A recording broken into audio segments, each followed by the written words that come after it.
Good morning, everyone. Our Facebook Live did not want to start there. It's a Monday. Yeah. Happy Monday, May 22nd. Lisa, Lydia, Scott here. Before we jump into some of our headlines, our weather headlines, smoke is back. Got to talk about that. I want to remind you, you can watch this live in the morning, anytime, though, after that on your Facebook feed. We make it into a podcast. You can go to inforum.com/podcast, look for the Inforum Minute.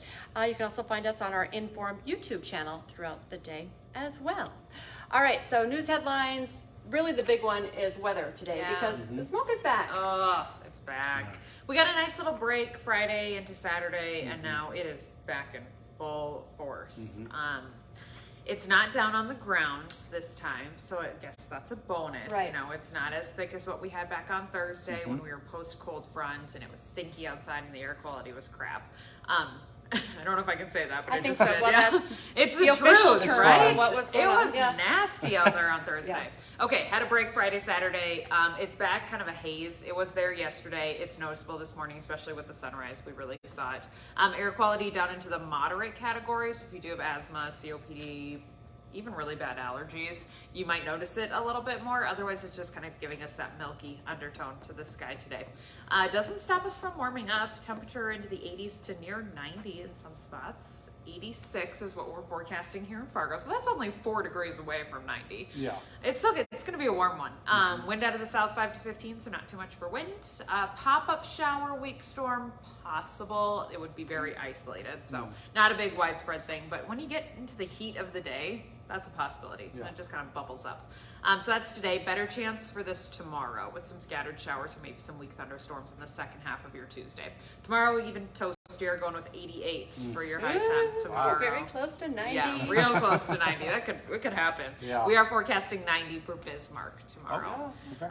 And then maybe a little bit more of a breeze out of the south, but not terribly windy. A few showers on Wednesday, and then we'll just have to watch what the smoke does after that. So. Sure. Yeah, summer-like heat though. Yeah, it's for on. sure. Yeah. Get And we the- talked about that. You brought it up too, but like I know at least West Fargo School District last day of school is this Thursday. Yeah. I think Fargo goes into next week. I think Moorhead's Friday as well. So anyway. Yeah, it's but coming. When you're sitting almost 90 and you're in a classroom still, there's no learning that's going to be happening. You know, No. they're going to be like looking out the window saying, Antsy. let's summer break start. Yep, window clock. Like, oh, come on. Exactly. Time has never moved slower. Thank you, Lydia. Of course, thanks. All right. Like that summer weather. Yeah, me All too. right, let's jump into some of our news headlines. A story that was new for us this morning on First News. We're working to learn if anyone was hurt in a car accident that happened near Hector International Airport in Fargo just before midnight. 2 cars were involved in that crash. The video that WDAY, our crew, got overnight, you could see one car had rolled, landed on its side. The other one had damage to the front end. We do have a call into Fargo Police to find out more information on what happened. And new this morning, we got some new pictures of a crash that injured 2 people in Otter Tail County after they drove into a yard and then they crashed into a building. The pictures were pretty crazy to see, kind of all that had happened. State troopers say it happened just after, it happened on Sunday morning, I should say, along Highway 78. A pickup went off the highway into a ditch. They hit a tree and then also a fence before slamming into a building. Both the 73-year-old driver and the 71-year-old passenger are expected to be okay. The accident report does not say if the driver is facing any charges. Today, the man accused of murdering someone outside of DigiKey in Thief River Falls will be back in front of a judge.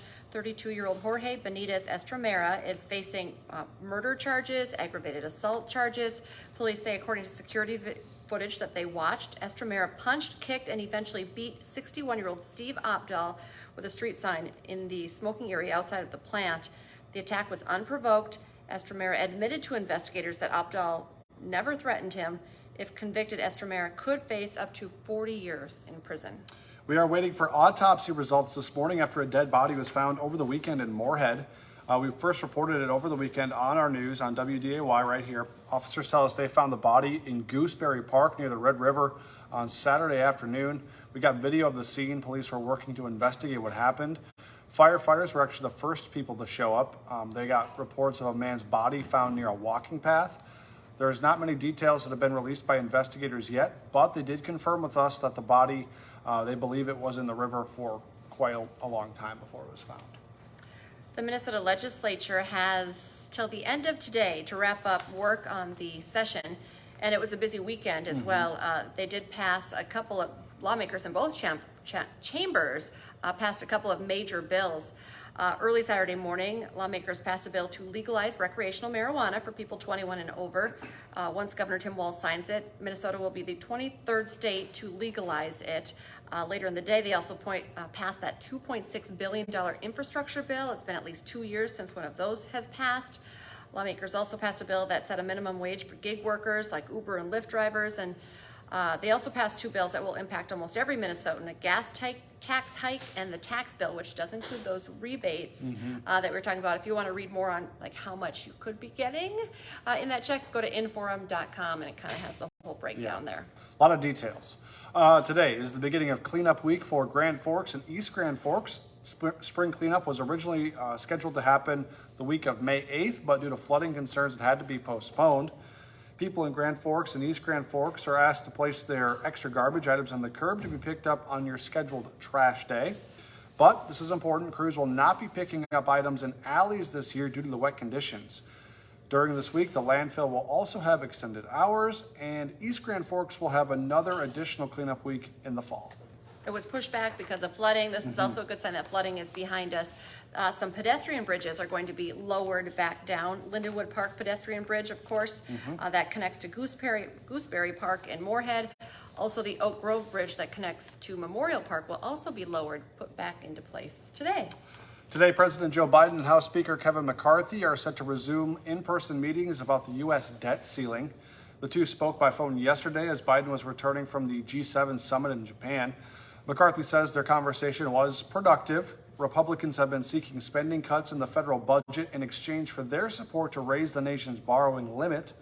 Biden has acknowledged, though, there have been significant disagreements with Republicans in some of those negotiation areas. If the U.S. doesn't get this thing done by June 1st, they could default on their loans, and that would result, of course, in an economic collapse and probably cost people their jobs, millions of people. Yeah, so that's a big story. We're going to continue tracking for you today. I want to remind you, Hot Mic with Dom Izzo's coming up here, 9 to 11 on WDAY Extra, also on inform.com. Today, the Miami Heat take a 3-0 series lead over the Celtics in the Eastern Conference Finals. He's going to be talking about that. Plus, hockey, the Vegas Golden Knights take down the Dallas Stars 3-2 in overtime and take the 2-0 lead in that series as well. Playoffs in the NHL and the NBA, both heating up, good games. So I'm sure he'll be talking all about it. And don't forget, for 99 cents a month for your first 3 months, you can get an all-access pass to inform.com. Just visit inform.com/subscribe to take advantage of that deal. And remember, our next newscast is on at 11 this morning. I'll be back filling in for Becky this week. We're both taking turns. Becky's off this week, so I'll be on. And then this afternoon, join us again for our evening news, 4, 5, 6, 9, and 10. And we'll be back tomorrow morning for more First News from 5 to 7. Enjoy the warm weather, folks.